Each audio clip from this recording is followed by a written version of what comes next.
Prosseguindo no estudo de História da Igreja, estamos na lição 4, agora vamos ao item 4, a questão da Páscoa. O comentário diz: a Páscoa bíblica era respeitada de maneira especial pela igreja primitiva. Historiadores dão conta de que a igreja fazia uma preparação para os novos convertidos serem batizados na Páscoa. Eu boto aí um texto de um historiador, Daniel Rups, que é muito interessante. Ele diz: o catecúmeno, o novo convertido, é, pois, um aprendiz do evangelho, um candidato ao batismo.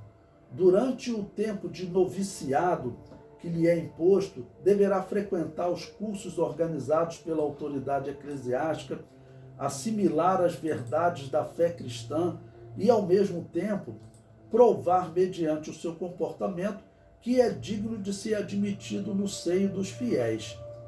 Esta preparação moral, intelectual e espiritual torna-se cada vez mais intensa à medida que se aproxima a hora em que se pronunciará sobre o postulante, o dignus est intrare, isto é, até que chegue o tempo da Páscoa, época fixada desde uma data tão antiga para não a podermos precisar, para ser a ocasião dos ritos batismais. Ou seja, por que a Páscoa? Porque a Páscoa havia toda uma profecia do Antigo Testamento sobre a morte do Cordeiro Pascal, a morte do Salvador da humanidade. Ele tinha que morrer numa Páscoa, na hora nona, ou seja, na hora do sacrifício da tarde. Hora nona, no Antigo Testamento, é muito usado a hora do sacrifício da tarde. Aquilo estava profetizado que Jesus tinha que morrer na Páscoa. Então a história diz que a igreja primitiva, o que ela fazia? Ela escolhia esse dia como um dia especial para batizar os novos convertidos, porque foi o dia da morte de Jesus, Então eles tinham esse dia como especial. E aqui já vai começar a aparecer um problema nas igrejas. Eu disse para vocês em aulas passadas, a igreja que estava em Roma, infelizmente, ela era uma igreja do jeito autoritária, deveria ser realmente muito rica, ok? E essa igreja, ela já começou a dizer que ela era a herdeira, tá bom, dos apóstolos, que ela tinha supremacia sobre as outras igrejas, e as outras igrejas dizendo que, na verdade, não existe nada disso. E essa igreja de Roma, uma das coisas que ela vai querer mudar é exatamente essa prática da Páscoa. Porque a Páscoa, como ela está ordenada na Bíblia, ela não tem dia fixo para cair. Ela tem que ser o 14º dia depois da lua nova, do calendário que os judeus até usavam e usam até hoje, do mês de Nissan, aquele 14º dia. E no calendário romano também eles tinham condições de calcular. Pegavam a lua nova, no caso lá da primavera, da primavera, que para nós aqui é o outono. Então eles pegavam a lua nova lá do hemisfério norte e contavam, a primeira lua nova do outono, 14 dias. Então eles faziam a Páscoa. O que essa igreja de Roma, o que ela já vai inventar de fazer? Ela vai pegar e vai fazer uma mudança na Páscoa. Ela não vai ser mais o 14º dia, porque o 14º dia podia cair na segunda, na terça, na quarta, na quinta, na sexta, Ele podia cair até num domingo. O 14º dia podia ser em qualquer momento. E aí o que ocorre? Eles queriam então que a celebração ocorresse sempre no domingo. Não, vamos mudar. A partir de agora a Páscoa cai sempre no domingo.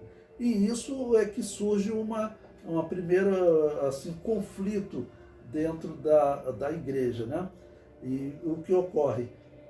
Exatamente com a igreja de Roma, O comentário diz, olha, mas a igreja que estava em Roma alterou esse processo no ano 230 da era cristã.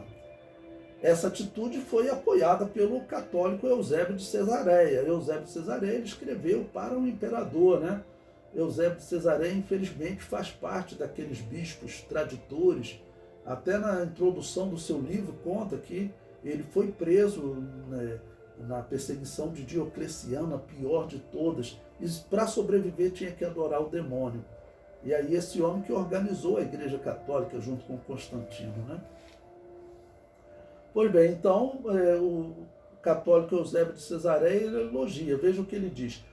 Por este tempo levantou-se uma questão bastante grave, por certo, porque as igrejas de toda a Ásia, apoiando-se em uma tradição muito antiga, pensavam que era preciso guardar o 14º dia da lua para a festa da Páscoa do Salvador, dia em que os judeus deviam sacrificar o cordeiro e no qual era necessário a todo custo, caindo no dia que fosse da semana, por fim aos jejuns, sendo assim que as igrejas de todo o resto do mundo não tinham por costume realizá-lo deste modo, mas por tradição apostólica guardavam o costume que prevaleceu até hoje, que não é correto terminar os jejuns em outro dia que não seja o da ressurreição de nosso Salvador. Então, quando que isso foi alterado? Foi nesse período do ano 230 da era cristã, nessa igreja de Roma.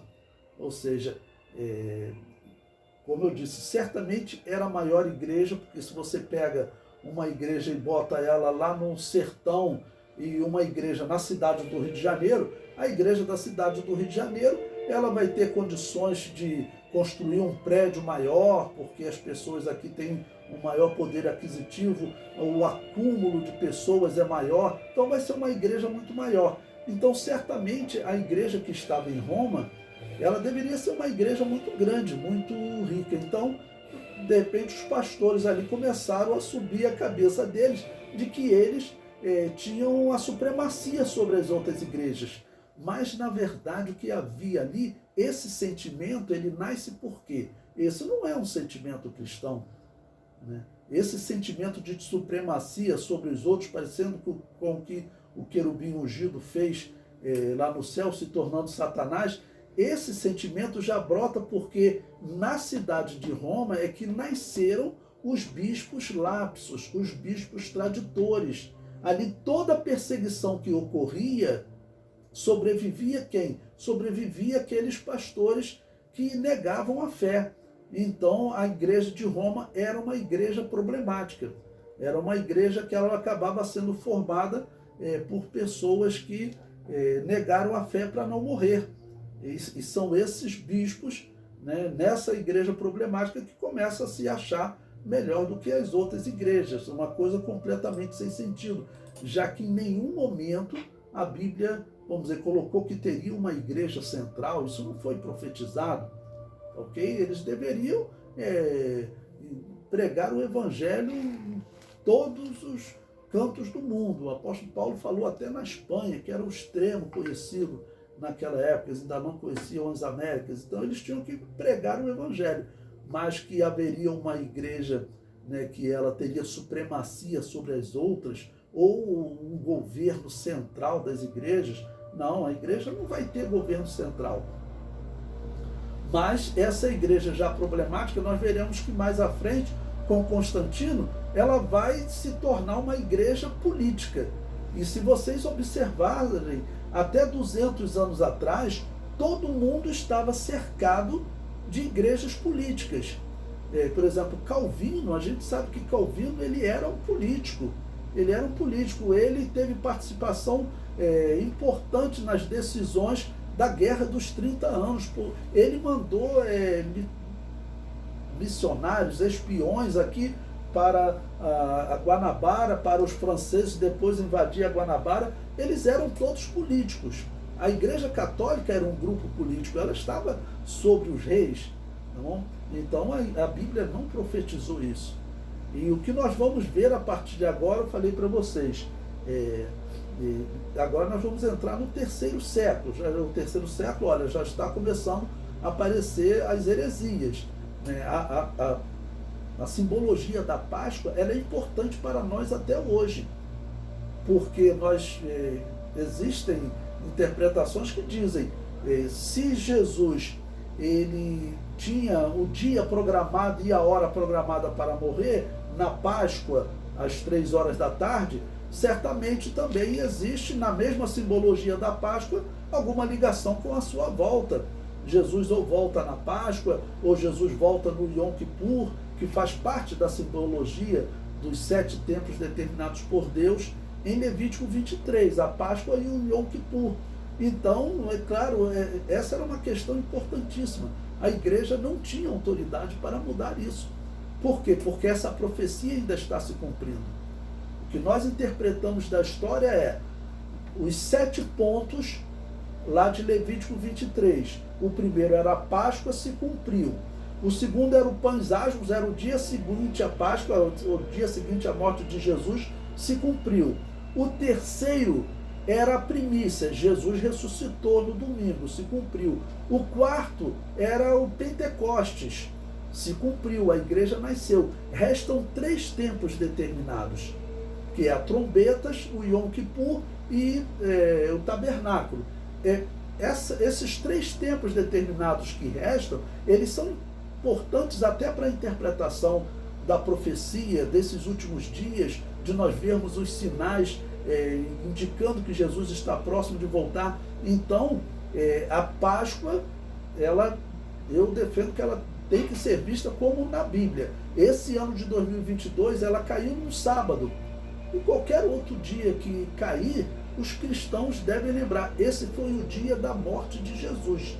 E também celebrar a ressurreição. E celebrar a ressurreição no dia certo. Porque a ressurreição de Jesus nem sempre cai no dia que a Igreja Católica determina. Tá bom?